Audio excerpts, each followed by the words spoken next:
গাজীপুর মহানগরীর পুবাইলের ৪০ নং ওয়ার্ড খোরাইত জয়নগর এলাকায় স্বামীর পুরুষাঙ্গ কেটে ফেলার অভিযোগ উঠেছে তার দ্বিতীয় স্ত্রী মিম আক্তারের বিরুদ্ধে। ভিকটিম ওই যুবকের নাম আকাশ। সে গাজীপুর মহানগরীর পুবাইল থানা এলাকার জয়নগর গ্রামের তোতামিয়ার ছেলে। এলাকাবাসী সূত্রে জানা গেছে, রোববার ভোরে আকাশ তার স্ত্রীর সাথে একই বিছানায় ঘুমাচ্ছিলেন। হঠাৎ আকাশের চিৎকারে আশেপাশের লোকজন তার বাড়িতে ছুটে এসে দেখতে পায় রক্তাক্ত অবস্থায় কাতরাচ্ছে আকাশ। পরে দ্রুত তাকে গাজীপুর শহীদ তাজউদ্দিন আহমেদ মেডিকেল কলেজ হাসপাতালে নিয়ে যায় পরিবার ও স্থানীয় লোকজন। ওরা তো জামাইপুর রাইতে শুনছি কথা, রাইতে 1-1:30 পর্যন্ত কথাই শুনছি, দিয়ে আবার আসতে আসে কথা কইতে আসে, জামাইপুর কত কথাই কয়। আমি গরজারও দিতে লইছি, দিয়ে সেরি দৌড় দেয়া আমার ঘরে হয়ে গেছে দৌড়া। আকাশে আবার এই সকালে 6:30 বাজে এই সারা আবার দরজা বাড়ি দিছে, আন্টি আন্টি দরজাটা খোলেন, দরজা দেওয়া বাইরে আটকে লাইছে। আমি সেরি কি হয়েছে ক অন সারা কয় আন্টি ধরেন আমার কাটতে লাইছে। আমি কি আর কাটতে লাইছে আমার ভূতের আবার আমি ডাক দিছে, আলামিন তুই দরজাটা খোল, দরজাটা খোল। তো দরজাটা আবার ওই খুলছে, আমি আবার এক নজর চাই দেখি রক্ত। আমি কি আলামিন তাড়াতাড়ি শরীরে ধর। আমি গাড়ি দিতেছিলাম, সকালে গাড়ি যখন দুই তখন মনে করেন বাইরেতে আছে ছেলে কইতেছে জবারা ধরতাম, এর বউয়ের নাম বলে জবারা ধরতাম। তখন এই যে ধরতে গিয়া মনে করেন পরে দরজা খুলছি আগে, পরে দিয়ে এই অবস্থা মানে রক্ত ভরতেছে, পরে গেছি জবার পিছে, পরে আর কিছু বলতে পারি না। পরে আকাশের মেডিকেল আমি নিয়ে গেছিলাম। দুজনে স্বামী স্ত্রী হাতে ধরে ধরে আইতেছে বাসা। আমি আবার গাড়ি লিয়ে বাড়িয়ে গেছি গা। এরপর ওরা ঘরের ভিতরে আসছে, আমি আবার রাত 10টা 10:30 বাজে বাসা আইছি। 10:30 বাজে আমরা তা হই আর গরম নাই গেছে আবার ভাত খাইতে, স্বামী স্ত্রী বাচ্চা খাইতে তা পাইছে। এটুকুই ঘটনা, আর কিছু ঘটনা নেই। চিকিৎসক জানিয়েছেন, ধারালো ব্লেডের আঘাতে মারাত্মক জখম হয়েছে আকাশের পুরুষাঙ্গ।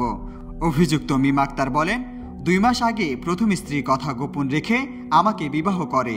পরে আকাশ আবার প্রথম স্ত্রীর সাথে যোগাযোগ করে, বিভিন্ন স্থানে ঘুরতে যায়, আবার দুজন সংসার করবে বলেও সিদ্ধান্ত নেয়।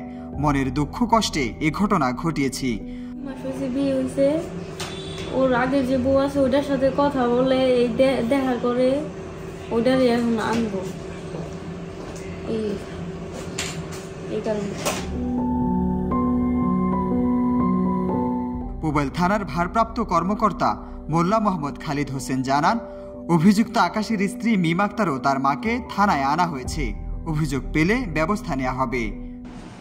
মিম দেখতে পায় যে আকাশ নেশা করে, ও যেভাবে উল্লেখ করলো বাবা খায়, অর্থাৎ ইয়েবা সেবন করে এবং অন্য অন্য নেশার সাথেও জড়িত। তো এটা নিয়েও বাধা সৃষ্টি করে। এরপরে তার তালাকপ্রাপ্ত স্ত্রীর সঙ্গেও অর্থাৎ নদীর সঙ্গে আকাশ যোগাযোগ রক্ষা করে এবং বিভিন্ন জায়গায় বেড়াইতেও নিয়ে যায়, ঘুরতে যায়। এই বিষয়টা নিয়ে ওদের ভিতরে ঝগড়াঝাটি হয়। আকাশ প্রায় মিমকে মারপিট করে। এই গত রাতের আগের রাতে একই ঘটনা নিয়ে মিমকে আকাশ মারপিট করে। এরপরে এও বলে আকাশ যে আমি নদীকে আবার ঘরে তুলব, স্ত্রী হিসাবে নিব। তখন মিম এর খুব জিদ চাপে, ও সারা রাত চিন্তা ভাবনা করে কি করা যায়। ওর সকালবেলার দিক 6টার দিকে চিন্তা করে আজকে যে আমি যখন তার সংসার করতে পারবো না, তা আমি ওকে কারো সংসার করতেও দিব না।